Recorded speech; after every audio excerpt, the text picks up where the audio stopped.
तो दोस्तों स्वागत है आपका बिहार न्यूज़ में। दोस्तों मैं हूं फिरदौस गनी और आप देख रहे हैं केडीवी लाइव। दोस्तों आज हो चुका है 21 जनवरी 2022। तो आज की बिहार की टॉप न्यूज़ लेकर आए हैं आपके लिए। दोस्तों वीडियो स्टार्ट करने से पहले आपसे रिक्वेस्ट है, अगर आप नए आए हैं इस चैनल पर तो फिर इस चैनल को सब्सक्राइब करके बेल आइकन को भी प्रेस कर दीजिए और साथ में वीडियो को लाइक कर दीजिए, अपने दोस्तों के साथ शेयर भी कीजिए। तो चलिए दोस्तों स्टार्ट करते हैं आज की पूरे बिहार की टॉप न्यूज़। दोस्तों आज बिहार न्यूज़ में सबसे पहले बात करते हैं कि बड़ी खबर बिहार के मधेपुरा से सामने आ रही है, जहां अपराधियों ने हथियार के बल पर दिन दहाड़े करीब 10 लाख रुपए एक बैंक से लूट लिए हैं। यह वारदात मधेपुरा जिले के कुमारखंड बाजार में स्थित उत्तर बिहार ग्रामीण बैंक की शाखा में हुई है। मिली जानकारी के अनुसार 3 बाइक से 6 अपराधी हथियार के साथ उत्तर बिहार ग्रामीण बैंक की शाखा पहुंचे और कर्मचारियों से हथियार के भय दिखा करके कैश लेकर फरार हो गए। अभी तक जानकारी के अनुसार अपराधियों ने 9 लाख से ज्यादा की लूट की है। लूट की घटना से बैंक के साथ ही पुलिस विभाग में हरकंप मच गया है और स्थानीय थाना के साथ ही पुलिस के सीनियर अधिकारी मौके पर पहुंचकर छानबीन कर रही है। पुलिस ने सीसीटीवी कैमरे को खंगाला है, जिसमें अपराधियों की गतिविधियां रिकॉर्ड हुई है। दोस्तों बात करते हैं कि बिहार की राजनीति में इसी साल बड़ा बदलाव होने जा रहा है। लालू प्रसाद यादव के बेटे और नेता प्रतिपक्ष तेजस्वी यादव 2022 में ही बिहार के मुख्यमंत्री बनने जा रहे हैं। यह दावा हम नहीं बल्कि आरजेडी के मुख्य प्रवक्ता भाई वीरेंद्र ने किया है। भाई वीरेंद्र ने कहा है कि इंतजार करने की जरूरत है, सब दिख रहा है कि कैसे क्या खेला हो रहा है। दूसरे दलों में फूट होगी और एनडीए में टूट होगी। निश्चित तौर पर तेजस्वी यादव बिहार के मुख्यमंत्री बनेंगे इसी साल 2022 में ही। भाई वीरेंद्र ने कहा है कि राजनीति में ना कोई अस्थायी दोस्त होता है और ना ही दुश्मन होता है। इधर मुकेश सहनी का एक बयान राजनीति का पारा चढ़ गया है। मुकेश सहनी ने कह दिया था कि तेजस्वी यादव छोटे भाई हैं। इस पर भाई वीरेंद्र ने कहा है कि ये लोग लालू यादव की सिद्धांत पर चलने वाले लोग हैं, उन्हीं के रास्ते पर चलकर वे लोग यहाँ पर आए हैं। आगे की राजनीति करनी है तो सामाजिक न्याय को लेकर के वे आगे चलेंगे। भाई वीरेंद्र ने कहा है कि मुकेश सहनी हमारे हैं और रहेंगे। गलती से कहीं कहीं चले गए हैं, वे गलतियां अब नहीं होगी। वे समझ गए हैं कि उन्हें कहां रहना है। दोस्तों बात करते हैं कि बिहार की राजधानी पटना से बड़ी खबर सामने आ रही है। ताज़ा रिपोर्ट्स के मुताबिक पटना, मुजफ्फरपुर, नालंदा समेत 12 जिलों में पारा 10 डिग्री से नीचे गिर गया है, जिससे लोगों को बड़ी ठंड का सामना करना पड़ रहा है तथा इससे जीवन अस्त व्यस्त हो गया है। मौसम वैज्ञानिकों की माने तो हिमालय क्षेत्र से आ रही बर्फीली हवा पूरे बिहार में ठंड को बढ़ा रही है। 3 से 4 दिनों तक लोगों को अभी इससे राहत नहीं मिलेगी। हालांकि 22 जनवरी को बिहार के कुछ इलाकों में बारिश होने की संभावना है। इससे तापमान में थोड़ी वृद्धि हो सकती है। आपको बता दें कि बुधवार को बिहार के नवादा जिले में न्यूनतम तापमान 7.6 डिग्री सेल्सियस रिकॉर्ड किया गया, जबकि बांका में 8 डिग्री, गया नालंदा में 8.2, बेगूसराय में 9.2, खगड़िया में 9.3, औरंगाबाद में 9.5, भागलपुर, अररिया, पूर्णिया, कटिहार, किशनगंज और मुजफ्फरपुर में 9.5 डिग्री सेल्सियस रहा। वहीं पटना और सीतामढ़ी में न्यूनतम पारा 9.8 डिग्री सेल्सियस दर्ज किया गया। इस बर्फीले हवा से पूरे बिहार में लोग ठिठुर रहे हैं तथा लोगों को काफी परेशानियों का सामना करना पड़ रहा है। खासकर दैनिक मजदूरी करने वाले लोगों को काफी दिक्कतें हो रही है। दोस्तों बात करते हैं कि अगर किसी कार के हेडलाइट से रोशनी की जगह आपको शराब की बोतलें निकलती नजर आए तो थोड़ी देर के लिए आप भी हैरान हो जाएंगे। दरअसल कुछ ऐसा ही मामला दिल्ली नंबर की एम्बेसडर कार के साथ देखने को मिला है, जहां इस एम्बेसडर कार की हेडलाइट वाली जगह से रोशनी की जगह शराब की बोतलें निकल रही थी। दरअसल ये पूरा मामला झारखंड के गोड्डा जिले का है। गोड्डा के पथरगामा थाना क्षेत्र की रुपुचक से कल गोड्डा पुलिस ने गुप्त सूचना के आधार पर एक एम्बेसडर कार को रोका और उसकी तलाशी ली गई तो फिर पुलिस भी थोड़ी देर के लिए हैरान हो गई। दरअसल पुलिस को सूचना थी कि इस गाड़ी से अवैध शराब बिहार से लाया जाता है। जब पुलिस ने छानबीन की तो फिर पहले तो पुलिस के हाथ कुछ नहीं लगा, लेकिन पुलिस अधीक्षक को मिली गुप्त सूचना के आधार पर ये छापेमारी हुई तो फिर पुलिस खाली हाथ नहीं लौटी। दोस्तों बात करते हैं कि बिहार की राजधानी पटना से बड़ी खबर सामने आ रही है। ताज़ा रिपोर्ट्स के मुताबिक बिहार के 20 जिलों में जमीन सर्वे का काम किया जा रहा है। बहुत जल्द बिहार के बचे हुए 18 जिलों में भी जमीन सर्वे का काम शुरू किया जाएगा। इसी बीच बिहार के कई जिलों से जमीन सर्वे में गड़बड़ी की शिकायतें मिल रही है। शिकायत यह है कि अमीन सरकारी जमीन का खाता आम रैयतों के नाम खोल दे रही है। विभाग अब ऐसे अधिकारियों और फिर अमीनों पर कार्रवाई करने की तैयारी कर रही है। खबर के अनुसार नालंदा जिले में कुछ अमीनों द्वारा बगैर वाजिब कागजात के बकास्त जमीन जो सरकार की होती है उसे रैयत के नाम से खाता खोलने की शिकायत मिली थी। अब ऐसे अमीनों पर कार्रवाई की जाएगी तथा वेतन भी बंद किया जाएगा। दोस्तों बात करते हैं कि बिहार में कानून अपने हाथ लेने की घटना लगातार हो रही है, जिसमें भीड़ आरोपी को ऑन स्पॉट फैसला करने का प्रयास करती है। इसी कड़ी में बिहार के किशनगंज में नया मामला सामने आया है, जहां भीड़ ने कानून अपने हाथ में लिया है। मिली जानकारी के अनुसार किशनगंज सदर थाना क्षेत्र के डे मार्केट में एक मोबाइल चोर को पकड़कर बिजली के खंभे में बांध करके जमकर पिटाई की गई। बताया जाता है कि आरोपी कुछ महीने पहले मिठाई दुकान के स्टाफ का मोबाइल लेकर फरार हो गया था, जिसके बाद आज फिर वह कुछ चोरी करने की फिराक में था, लेकिन सीसीटीवी कैमरा की वजह से वह चोरी करने में असफल रहा। दोस्तों बात करते हैं कि बिहार स्कूल एग्जामिनेशन बोर्ड यानी कि बीएसईबी की ओर से 20 जनवरी 2022 को साल 2020 के डीएलएड परीक्षा का रिजल्ट जारी कर दिया है, जहां उम्मीदवार जो diploma in elementary education special परीक्षा के लिए उपस्थित हुए हैं वे बीएसईबी की ऑफिशियल वेबसाइट पर जाकर के रिजल्ट चेक कर सकते हैं। आप हमारे केडीबी लैब की ऑफिशियल वेबसाइट पर जाकर के भी आप रिजल्ट चेक कर सकते हैं, जहां केडीबी लैब की ऑफिशियल वेबसाइट पर इसका लिंक दिया गया है, इस वेबसाइट का लिंक दिया गया है, उस लिंक पर जाकर के आप रिजल्ट चेक कर सकते हैं। और आपको केडीबी लैब का वेबसाइट का लिंक इस वीडियो के डिस्क्रिप्शन में मिल जाएगा, वहां से जाकर के आप आसानी से अपना रिजल्ट चेक कर सकते हैं। दोस्तों बात करते हैं कि अगर आप भी एसबीआई के ग्राहक हैं तो फिर आप घर बैठे ही कई सुविधाओं का लाभ उठा सकते हैं, जहां आप अपने बैंक अकाउंट के बैलेंस के साथ ही पिछली 5 ट्रांजैक्शन के बारे में भी जानकारी हासिल कर सकते हैं। इसके लिए आपको बैंक के एक टोल फ्री नंबर पर कॉल करने की देरी है, जहां इस नंबर पर आप मैसेज करके भी अपना बैंक खाते का बैलेंस का विवरण हासिल कर सकते हैं। जहां और ये नंबर आपको हम बताएंगे कि ये नंबर आपको कहां से मिलेगा। एसबीआई ने अपने आधिकारिक ट्विटर हैंडल पर ट्वीट करके इसकी जानकारी दी है। जहां देश के सबसे बड़े सरकारी बैंक भारतीय स्टेट बैंक यानी कि एसबीआई ने अपने ग्राहकों के लिए मोबाइल पर ही कई सर्विस शुरू की है।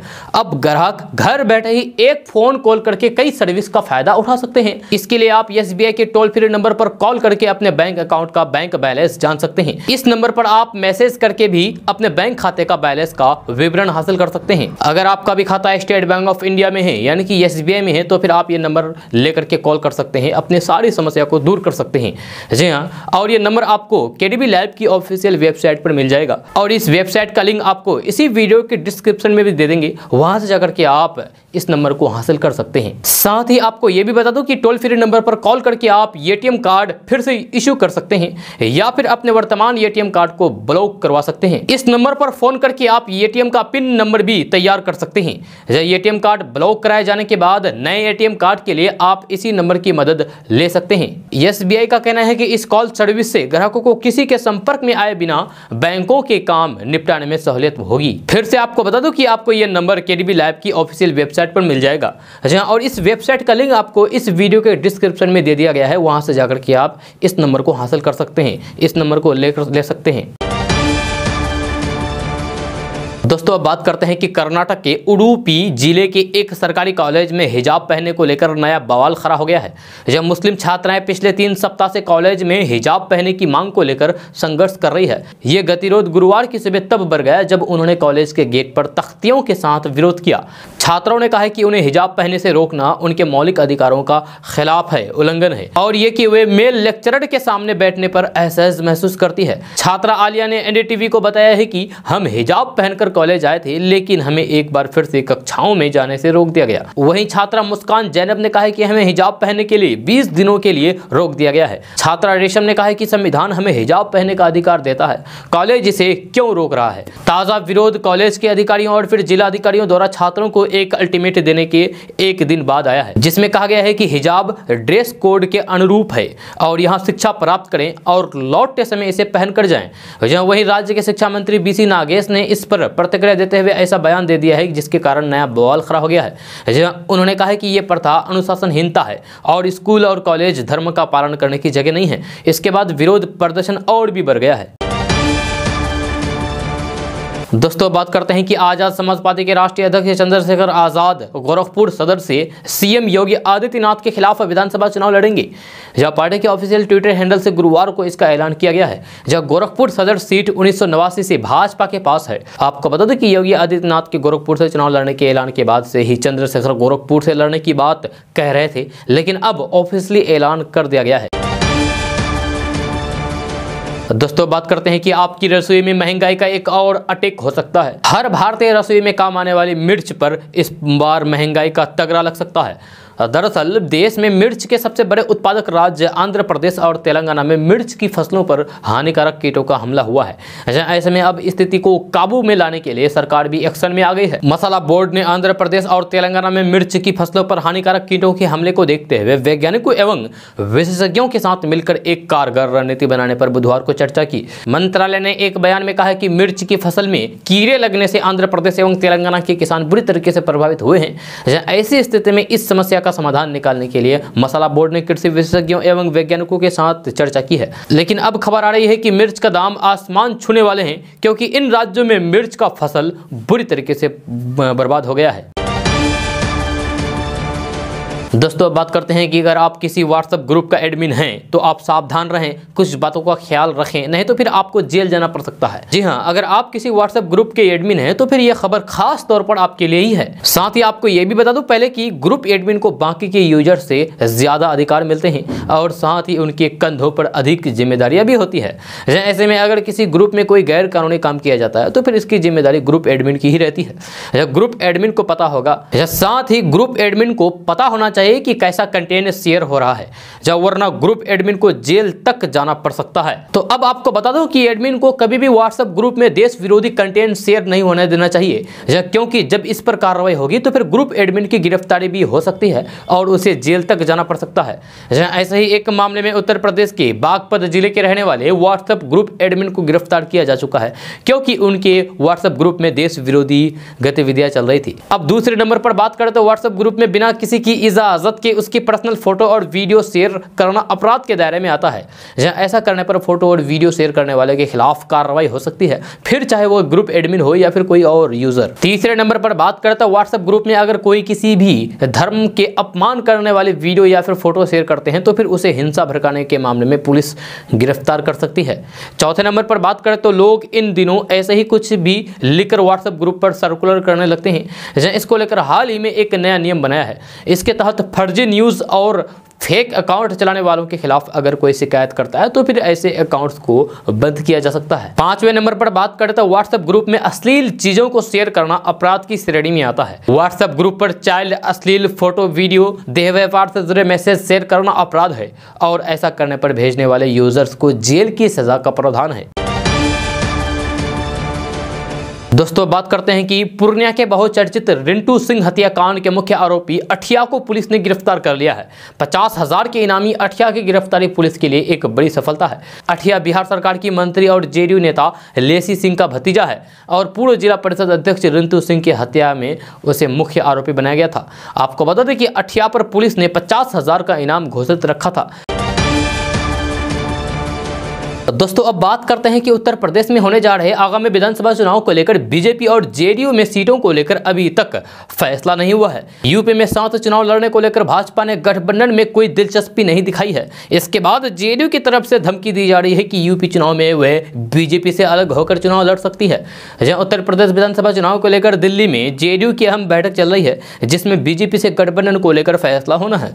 जेडीयू के राष्ट्रीय अध्यक्ष ललन सिंह ने कहा है कि कल लखनऊ में पार्टी नेताओं की बैठक हुई थी, जिसमें पार्टी के प्रधान महासचिव केसी त्यागी और फिर केंद्रीय मंत्री आरसीपी सिंह भी शामिल थे। जब बैठक के बाद इन लोगों ने 51 उम्मीदवारों की एक सूची तैयार की है। ललन सिंह ने अल्टीमेट देते हुए कहा है कि हमने कहा है कि बीजेपी जल्दी निर्णय ले, नहीं तो फिर अगर बीजेपी की ओर से जल्द निर्णय नहीं लिया जाता है तो जदयू अपने 51 उम्मीदवारों की एक सूची तैयार की है, जिसको जारी कर देगी। वहीं केंद्रीय मंत्री आरसीपी सिंह ने कहा है कि यूपी में जेडीयू अकेले चुनाव नहीं लड़ेगी। मीटिंग के बाद उन्होंने जानकारी दी है और कहा है कि यूपी में बीजेपी के साथ चुनाव लड़ने की तैयारी हो रही है। दोस्तों बात करते हैं कि सुप्रीम कोर्ट ने कोरोना से मौत पर मुआवजे की अदायगी में राज्यों की हिला हवाली और फिर देरी पर गहरी नाराजगी जताते हुए बुधवार को आंध्र प्रदेश और बिहार के मुख्य सचिवों को तलब किया है। जब कोर्ट ने दोनों राज्यों के मुख्य सचिव को वर्चुअल सुनवाई के दौरान पेश होने का आदेश दिया है और दोनों अधिकारियों ने कोर्ट के आदेश पर पेश होकर सफाई पेश की है। सुप्रीम कोर्ट ने अधिकारियों को जल्द से जल्द पात्र लोगों को मुआवजे का भुगतान करने का आदेश दिया है और कहा है कि कोई भी दावा तकनीकी आधार पर खारिज नहीं किया जाएगा। अगर दावा खारिज किया जाएगा तो फिर संबंधित व्यक्ति को इसकी सूचना दी जाएगी ताकि वह तकनीकी खामियां दूर कर सके। कोर्ट ने सभी राज्यों को निर्देश दिया है कि वे कोरोना के दौरान माता पिता को होने वाले सभी बच्चों को जिनका ब्यौरा बाल स्वराज पोर्टल पर उपलब्ध है मुआवजे का भुगतान करें, क्योंकि ये बच्चे मुआवजे के लिए अर्जी नहीं दाखिल कर पाएंगे। दोस्तों बात करते हैं कि बिहार के कई गैंगस्टर की कहानी तो आपने सुनी होगी, लेकिन अभी हम आपको बिहार की एक लेडी गैंगस्टर की कहानी बताएंगे जिसे किडनैपिंग क्वीन कहा जाता है। इस कुख्यात महिला गैंगस्टर का नाम पूजा पाठक है। पूजा पाठक ने अपने आपराधिक जीवन में कई वारदातों को अंजाम दिया है। इसके अलावा ये वही पूजा पाठक है जिन्होंने जेल में कुख्यात अपराधी मुकेश पाठक से शादी रचाई थी। वैसे तो बिहार में कई बाहुबली आतंक का पर्याप्त रहे हैं, लेकिन पूजा पाठक को भी खौफ का दूसरा नाम कहा गया है। पटना में कॉलेज की पढ़ाई के दौरान ही पूजा पाठक की मुलाकात कैलाश नाम के शख्स से हुई। कैलाश से दोस्ती होने के बाद पूजा अपराध के धंधे में उतर गई। साल 2013 में पूजा ने अपने साथियों के साथ मिलकर के 2 लोगों का अपहरण किया और यहीं से उनका नाम अखबार की सुर्खियों में दर्ज हो गया। साल 2013 में किए गए इस अपहरण में पूजा पाठक ने नीरज कुमार नाम के व्यक्ति को फिरौती की रकम लेने के बाद छोड़ा था और गायब हो गई थी। इसके बाद तो पूजा पाठक को बिहार में लेडी डॉन के नाम से भी जाना जाने लगा। इन दोनों वारदातों को जिस तरीके से अंजाम दिया गया था उसे लेकर भी कई तरह के सवाल उठने लगे थे। पूजा पाठक को गिरफ्तार करने के बाद खुलासा हुआ था कि फाइनेंस कंपनी में काम करने वाले नीरज को 16 जुलाई 2013 को NH57 पर बंदूक की नोक पर किडनैप किया गया था। इसके बाद घर वालों से 50,000 की फिरौती मांगी गई थी। जब पैसा लेकर उनके परिजन बुलाई गई जगहों पर पहुंचे तभी उसे छोड़ा गया था। ऐसे में पता चला था कि मामले की मास्टरमाइंड वही थी। इस केस में पुलिस वाले ने पूजा के खिलाफ एक मजबूत चार्जशीट तैयार की है, जिसके बाद उसे सजा सुनाई गई थी। सजा सुनाए जाने के बाद शिवहर मंडल कारा जेल में पूजा की मुलाकात प्रदेश के कुख्यात गैंगस्टर मुकेश पाठक से हुई। जेल में दोनों को प्यार हो गया, जिसके बाद 14 अक्टूबर 2013 को दोनों की शादी जेल प्रशासन के द्वारा करा दी गई। लेकिन साल 2015 में 20 जुलाई को मुकेश पाठक जेल से फरार हो गया। इसी दौरान पूजा पाठक की तबीयत खराब हुई तो फिर उसे अस्पताल में भर्ती कराया गया। जांच में पता चला कि वह 12 हफ्ते की गर्भवती है। पूजा के जेल में ही गर्भवती होने की बात सुनते ही जेल प्रशासन के हाथ पांव फूल गए और सवाल खड़ा हुआ कि आखिर कोई महिला कैदी जेल में कैसे गर्भवती हो सकती है। मामला बढ़ने के बाद जेल के कुछ पुलिसकर्मी भी निलंबित कर दिए गए थे। इसके बाद पूजा पाठक ने एक बेटी को जन्म दिया था। इस समय पूजा पर अलग अलग थानों में हत्या, अपहरण, रंगदारी, लूट सहित करीब 2 दर्जन मामले दर्ज हैं। दोस्तों बात करते हैं कि बिहार एनडीए में घमासान जारी है, जहां गठबंधन में शामिल चारों दल एक दूसरे पर किसी न किसी मुद्दे को लेकर हमलावर हैं। इसी क्रम में गठबंधन के घटक दल वीआईपी के अध्यक्ष मुकेश सहनी ने बीजेपी पर बड़ा हमला बोला है। जब बार बार वीआईपी के भूमिका पर सवाल उठा रही बीजेपी को उन्होंने कहा कि मेरे समर्थन से बिहार में नीतीश कुमार के नेतृत्व में सरकार चल रही है। आपको अगर बाहर जाना है तो फिर बाहर चले जाओ। यानी कि मुकेश सहनी ने बीजेपी को कहा कि आपको अगर बाहर चला जाना है तो बाहर चले जाओ, मेरे समर्थन से बिहार की सरकार चल रही है। मुकेश सहनी ने बीजेपी के बिहार सरकार में अनुकंपा पर रहने की बात कही है। उन्होंने कहा कि 2020 में 4 पार्टियों के सहयोग से सरकार बनी थी। जहां सरकार में चारों पार्टियों का सम्मान बराबर है। जितनी 74 विधायकों वाली पार्टी की सरकार में भूमिका है, उतनी ही 4 विधायकों वाली पार्टी की भी है। जहां अगर 4 विधायकों वाली पार्टी नहीं रहेगी तो फिर क्या वे सरकार में रहेंगे? मुकेश सहनी ने कहा कि हम अपने समाज के मान सम्मान और अधिकार के लिए उत्तर प्रदेश में चुनाव लड़ रहे हैं। बीजेपी के नेताओं को इससे परेशानी नहीं होनी चाहिए। दोस्तों बात करते हैं कि पिछले 7 दिनों से चल रहे भीषण ठंड में लोग वैसे ही परेशान हैं, लेकिन ठंड के साथ सब्जियों के बढ़ते दाम ने लोगों को और परेशानी में डाल दिया है, जिससे आम से लेकर खास तक लगभग सभी लोगों का बजट बिगड़ गया है। स्थानीय बाजार में सब्जियों के दाम आसमान छू रही है। सब्जियों के दाम के बारे में बात करें तो फूल गोभी 25 से 30 रुपये, पत्ता गोभी 30 से 40 रुपये, मटर 25 से 50 रुपये, बैगन 30 से 40 रुपये किलो बिक रहा है, जबकि एक सप्ताह पहले तक इसकी कीमत काफी कम थी। ठंड की मार से परेशान जनता को सब्जी के दाम ने बजट बिगाड़ कर रख दिया है। हरी मिर्च से लेकर कद्दू, मूली आदि के साथ आलू और फिर प्याज ने भी रुलाना शुरू कर दिया है। खरीदारों का कहना है कि यानी कि ग्राहकों का कहना है कि मौसम के मार का बहाना बनाकर सब्जी विक्रेता कीमत अधिक कर दिए हैं, जबकि आलू और प्याज पर कोई मौसम की मार नहीं है। वहीं कुछ लोग कोरोना का बहाना बना रहे हैं कि बाहर की मंडियों में कीमत बढ़ जाने के कारण ऐसी स्थिति हो गई है। दोस्तों बात करते हैं कि बिहार कभी बिजली के मामले में आत्मनिर्भर नहीं था, दूसरे पर डिपेंड रहता था, लेकिन बिहार अब बिजली के मामले में पूर्ण रूप से आत्मनिर्भर हो चुका है। जहां पर गांव से लेकर शहर तक बिजली सामान्य रूप से लोगों को मिल रही है, बराबर मिल रही है। इसी बीच अब देश की सबसे बड़ी ऊर्जा उत्पादक कंपनी एनटीपीसी ने औरंगाबाद के नवीनगर पावर प्लांट का निर्माण कार्य पूरा कर लिया है। यहाँ पर करीब 1980 मेगावाट बिजली का उत्पादन होगा। इस प्लांट में बिहार के हिस्से का 85% बिजली मिलेगा। वही 10% बिजली उत्तर प्रदेश को दिया जाएगा, 4% झारखंड और 1% सिक्किम को दिया जाएगा। इसके साथ आपको यह भी बता दूं कि बिहार का यह पावर प्लांट देश का पहला पावर प्लांट है जो सुपर क्रिटिकल टेक्नोलॉजी से बनाया गया है, जिससे यहां पर कोयला की खपत अन्य पावर प्लांट से कम होगी। दोस्तों बात करते हैं कि देश का किसान कैसे सुखी आर्थिक रूप से मजबूत हो, इसके लिए सरकार कुछ ना कुछ नया लेकर आती रहती है। अब देश की मोदी सरकार ने किसानों को फार्मर प्रोड्यूसर ऑर्गेनाइजेशन योजना के तहत 15 लाख का मोटा फंड देने की प्लानिंग की है। 15 लाख रुपए देने की योजना बनाई है। आपको बता दो कि स्कीम से जुड़ने के लिए किसानों को कुछ जरूरी औपचारिकता पूरी करनी होगी। इसके बाद किसान व्यापारी बनने की तरफ अग्रसर हो जाएगा। इसके बाद इसके बाद सभी किसान मिलकर एक ज्वाइंट खाता खोलकर मनचाहा व्यापार शुरू कर सकते हैं। आपको बता दो कि मोदी सरकार ने पीएम किसान एफपीओ स्कीम की शुरुआत की है। इस स्कीम के तहत फार्मर प्रोड्यूसर ऑर्गेनाइजेशन को 15 लाख रुपए दिए जाएंगे। दरअसल देश भर के किसानों को सरकार की तरफ से नया कृषि बिजनेस शुरू करने के लिए फाइनेंशियल मदद दी जाएगी। इसके लिए 11 किसानों को एक साथ मिलकर के एक ऑर्गेनाइजेशन या फिर कंपनी बनानी होगी। इससे किसानों को कृषि से संबंधित उपकरण या फिर फर्टिलाइजर्स, बीज या दवाई खरीदने में भी काफ़ी आसानी होगी। यही नहीं, किसान अपने मन से कोई भी कृषि से संबंधित व्यापार मिलकर कर सकते हैं। इसका जितना भी फायदा होगा पूरा किसानों का ही रहेगा। उनको बस 15 लाख रुपए का सब्सिडी काट कर अमाउंट भरना होगा। यही नहीं, के लिए किस्तों की सुविधा सरकार द्वारा दी गई है। तो अगर आप भी इस योजना का लाभ उठाना चाहते हैं तो फिर आप आसानी से इस योजना का लाभ उठा सकते हैं, क्योंकि मोदी सरकार आपको 15 लाख रुपए दे रही है। दोस्तों बात करते हैं कि भोजपुरी फिल्मों के सुपरस्टार खेसारी लाल यादव के कार्यक्रम से पहले नेपाल में जमकर बवाल हुआ। खेसारी लाल यादव के इंतजार में सुबह से बैठे लोगों को जब पता चला कि वे नहीं आएंगे तो फिर लोग आग बबूला हो गए और उन्होंने हिंसा शुरू कर दी। उग्र भीड़ ने सैकड़ों कुर्सियों के साथ 4 स्कॉर्पियो को आग के हवाले कर दिया। घटना के बाद खेसारी लाल यादव ने फेसबुक लाइव आकर के पूरी बात बताई। खेसारी लाल यादव ने जनता या फिर नेपाली प्रशासन को बिल्कुल भी दोष नहीं दिया। उन्होंने बताया है कि नेपाल के विराटनगर में उनका कार्यक्रम था। खेसारी अपनी टीम के साथ समय पर पहुंच गए थे। उनका कार्यक्रम एक मेले में होना था और ये एक टिकट शो था जिसकी उन्हें कोई भी जानकारी नहीं थी। इतना ही नहीं, प्रशासन की तरफ से भी उनके इस कार्यक्रम को अनुमति नहीं मिली थी। खेसारी लाल यादव और उनकी टीम को इसकी जानकारी बिल्कुल भी नहीं दी गई और फिर कार्यक्रम के लिए उन्हें नेपाल बुलाया गया था। खेसारी लाल यादव ने कहा कि वे शो करने के लिए निकलते इससे पहले ही नेपाल पुलिस ने उन्हें होटल के बाहर घेर लिया। उन्होंने कहा है कि आप कार्यक्रम नहीं कर सकते हैं। जब उन्होंने इसके बारे में डिटेल्स जानी तो पता चला है कि इसमें जनता या फिर प्रशासन का कोई दोष नहीं है। कोरोना गाइडलाइंस की वजह से कार्यक्रम की अनुमति नहीं थी। ऐसे में आयोजकों को बताना चाहिए था।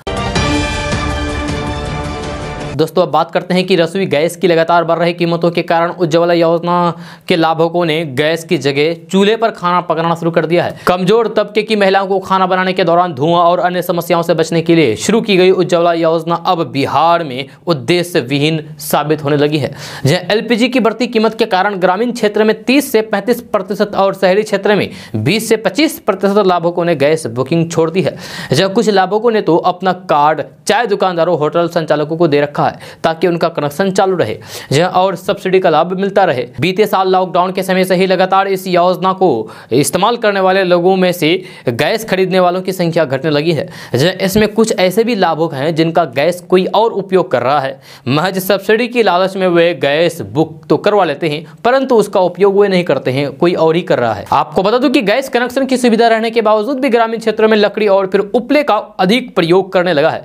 इनमें से कुछ लाभुकों के सिलेंडर का प्रयोग कोई और कर रहा है। इनके खाते में सिर्फ सब्सिडी जारी है। शहरी क्षेत्र में इस योजना के 20% लाभुक अपने रसोई का अधिकांश कार्य लकड़ी पर ही कर रहे हैं, जबकि चाय और अतिथियों के आवागमन पर ही जल्दबाजी के लिए एलपीजी का उपयोग करते हैं। दोस्तों अब बात करते हैं कि कोरोना महामारी से शिक्षा क्षेत्र में सुधार लाने की बड़ी सीख दी है। सरकार अब बेसिक से लेकर उच्च शिक्षा के क्षेत्र में डिजिटल टीचिंग और लर्निंग को महत्व देते हुए दूरगामी अवसर पैदा करने वाली योजनाओं को आकार देने में जुटी है।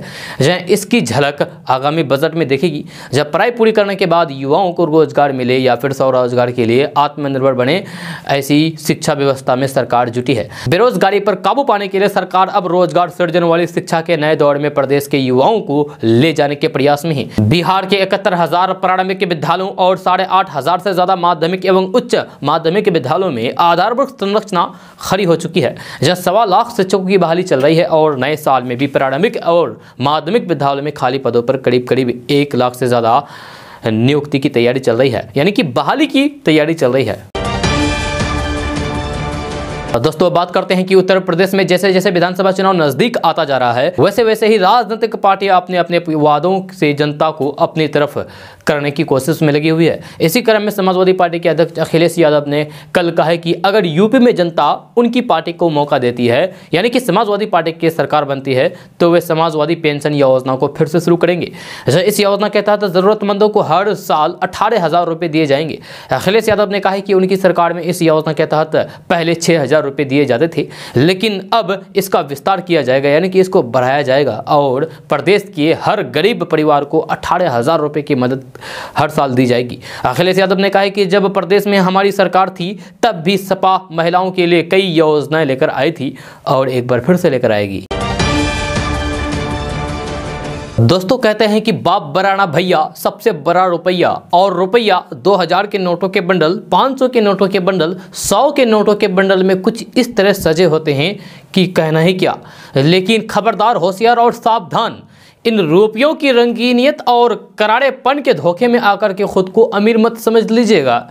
जब मुमकिन हो तो फिर आप इन नोटों को लेकर किसी दुकान पर कुछ खरीदने जाएं और पल भर में कंगाल हो जाएं, क्योंकि रंगीन और करारे दिख रहे 2000 रुपये, 500 रुपये के ऐसे नोट नकली भी हो सकते हैं। या तो अपनी जेब टटोलिए और देख लीजिए कहीं नोट नकली तो नहीं है, क्योंकि बिहार में इन दिनों नकली नोटों को खपाने की बड़ी साजिश चल रही है, जिसकी बानगी ये तस्वीरें हैं। जब पहली तस्वीर 17 जनवरी की मुजफ्फरपुर की है, दूसरी तस्वीर 19 जनवरी की मधुबनी की है। महज 3 दिन के अंदर बिहार में 2 जिलों से 24,50,000 के नकली नोट बरामद किए गए हैं। जब 17 जनवरी को मुजफ्फरपुर में 11,50,000 के नकली नोट बरामद किए गए, तो फिर 2 दिन बाद ही मधुबनी में 13 लाख के नकली नोट बरामद किए गए हैं। ये वह नकली नोट है जो पकड़ में आ गए हैं और जिसके तस्कर पुलिस गिरफ्त में है। लेकिन सोचिए, ऐसे कितने नकली नोट मार्केट में खपाई जा रही होगी या फिर खपाने की तैयारी होगी। खास बात यह है कि दोनों जगहों पर नकली नोट 2000, 500 और 100, यानी कि हर नोटों के बंडल में बरामद किए गए हैं। यानी कि हर तरह के नकली नोटों को आपकी जेब तक पहुंचाने की तैयारी है। मुजफ्फरपुर और मधुबनी दोनों जगहों पर बरामद नकली नोट मामले में एक बात तो समान है। समान इसलिए है क्योंकि दोनों के तार नेपाल से जुड़ रहे हैं, यानी कि नेपाल से नकली नोटों की खेप बिहार में सप्लाई की जा रही है और खपाई जा रही है। जब पुलिस की माने तो नकली नोटों को खपाने के लिए एक बड़ा नेटवर्क काम कर रहा है, जिसमें स्थानीय लोगों को साथ लेकर के छोटे छोटे अमाउंट में अलग अलग जिलों और इलाकों में नकली नोटों को खपाया जा रहा है। आरबीआई की वार्षिक रिपोर्ट के मुताबिक साल 2020-21 में देश भर में 5 करोड़ 45 लाख से ज़्यादा नकली नोट बरामद किए गए हैं। बिहार में भी नकली नोटों के मिलने का सिलसिला लगातार जारी है। दोस्तों बात करते हैं कि देश के सबसे कठिन परीक्षा यानी कि सिविल सर्विसेज एग्जाम के लिए हर साल लाखों उम्मीदवार बैठते हैं, जिसमें से केवल कुछ ही उम्मीदवार अपनी मंजिल तक पहुंच पाते हैं। इस कामयाबी के पीछे सालों की मेहनत और इस तरह की रणनीति होती है। हालांकि कुछ लोग ऐसे भी होते हैं जो अपने पहले ही प्रयास में न केवल सफलता हासिल कर पाते हैं बल्कि टॉपर्स की सूची में भी अपना नाम दर्ज करवा लेते हैं। आज हम आपको सत्यम गांधी की ऐसी ही एक कहानी बताएंगे। यूपीएससी टॉपर सत्यम गांधी बिहार के समस्तीपुर जिले से ताल्लुक़ रखते हैं, जहाँ उन्होंने अपनी प्रारंभिक शिक्षा भी यहीं से ही हासिल की है। इसके बाद उन्होंने समाज शास्त्र से बैचलर्स की डिग्री हासिल की है। सत्यम गांधी ने कक्षा 12वीं के बाद ही ये तय कर लिया था कि उन्हें सिविल सेवा के क्षेत्र में जाना है। जहाँ ऐसे में ग्रेजुएशन के आखिरी साल में ही उन्होंने यूपीएससी परीक्षा की तैयारी शुरू कर दी थी। जहाँ सत्यम ने मजबूत इच्छा शक्ति और फिर कड़ी मेहनत के चलते सिविल सेवा परीक्षा में पहले ही प्रयास में सफलता हासिल कर ली थी। सत्यम गांधी ने सही रणनीति के साथ तैयारी की और ऑल इंडिया 10वीं रैंक प्राप्त करके यूपीएससी टॉपर बन गए। उन्होंने अपने इस कामयाबी से न केवल अपनी बल्कि अपने परिवार वालों का नाम भी रोशन कर दिया था। दोस्तों बात करते हैं कि central selection board of constable ने सीएसबीसी बिहार पुलिस फायरमैन परीक्षा 2021 की तारीख जारी कर दी है। लिखित परीक्षा पूरे बिहार में 27 मार्च 2022 को आयोजित की जाएगी। परीक्षा के लिए उपस्थित होने वाले उम्मीदवार सीएसबीसी की आधिकारिक वेबसाइट csbc.bis.nic.in के माध्यम से परीक्षा तिथि की आधिकारिक सूचना देख सकते हैं। दोस्तों बात करते हैं कि दुर्घटना से लेकर आपराधिक वारदात तक पर नजर रखने के लिए जो सीसीटीवी कैमरे लगाए गए हैं वही चोरी हो गए हैं। ये मामला बिहार के पटना में स्थित जेपी सेतु का है। यहाँ निगरानी के लिए 12 सीसीटीवी कैमरे लगाए गए थे, जिनमें से 10 कैमरे अब तक चोरी हो चुके हैं। दोस्तों बात करते हैं कि सरस्वती पूजा को लेकर सिल्क सिटी भागलपुर में सड़कों पर जबरन चंदा वसूलने वालों की अब खैर नहीं है। जबरन चंदा वसूलने वालों को पुलिस ढूंढ ढूंढ करके न सिर्फ दबोच लेगी बल्कि उनके खिलाफ सख्त कानूनी कार्रवाई होगी। ऐसा करने वालों को जेल भी जाना पड़ सकता है। बिहार के डीजीपी एस.के. सिंघल ने 15 जनवरी 2022 को आरा जिले के चरपोखरी में चंदा लेने वालों की तरफ से सिख धर्मावलंबियों के वाहन पर यानी कि गाड़ियों पर पथराव करके आधा दर्जन सिख धर्मावलंबियों को जख्मी कर दिया। आरा सासाराम मुख्य मार्ग पर स्थानीय टोला के पास स्थानीय लोगों ने एक यज्ञ के लिए जबरन चंदा लिया जा रहा था। इसी क्रम में चंदा वसूल रहे लोगों ने सिख धर्म के लोगों से पैसे की मांग कर डाली। चंदा नहीं देने पर चंदा वसूल रहे लोगों ने उन पर पथराव कर दिया। DGP SK. सिंघल ने भागलपुर के रेंज डीआईजी एसएसपी समेत सभी जिले के एसपी को स्पष्ट निर्देश दिया है कि सरस्वती पूजा नजदीक है। पूजा को लेकर युवाओं और कम उम्र के छात्रों की सहभागिता रहती है। जहाँ गलियों मोहल्लों सड़कों और बाजार क्षेत्रों में टोला बना करके बैरियर लगाकर चंदा वसूलते हैं। कभी कभी दूसरे समुदाय के लोगों से भी चंदा के रूप में अधिक रुपए की मांग करने पर भी विवाद पैदा हो जाता है। दोस्तों बात करते हैं कि बिहार में शराबबंदी के बाद भी इसके सेवन से होने वाली मौतों का सिलसिला रुकता हुआ नजर नहीं आ रहा है। बीते सप्ताह नालंदा के सोहरसराय में 13 लोगों की शराब से मौत के मामले में अब तक सरकार की किरकिरी कम नहीं हुई थी कि एक बार फिर से ऐसी ही घटना हो गई है। अंतर सिर्फ इतना है कि इस बार मामला नालंदा की जगह सारण जिले से जुड़ा है, जहां अमनौर और मकेर थाना क्षेत्र में जहरीली शराब पीने से अब तक 6 लोगों की जान चली गई है, जहां वही 3 लोगों की आंखों की रोशनी जाने की बात सामने आई है। इस बात का खुलासा 2 मरने वालों परिजनों और एक अस्पताल में भर्ती व्यक्ति ने किया है। मकेर में 2 लोगों की मौत शराब पीने के दिन ही हुई थी। एक की मौत मकेर में हुई थी और दूसरा सीवान जिला अपने घर जाने के बाद मरा है। अगले दिन 2 अमनौर और 2 मकेर में अलग अलग समय में दम तोड़ दी है। इसमें अमनौर के मरने वाले दोनों के परिजनों ने कहा है कि इसके मरने के पहले शराब पीकर घर आया था, जहां अचानक खून की उल्टी होने लगी और फिर अस्पताल ले गए, जहां पर उन दोनों ने दम तोड़ दिया।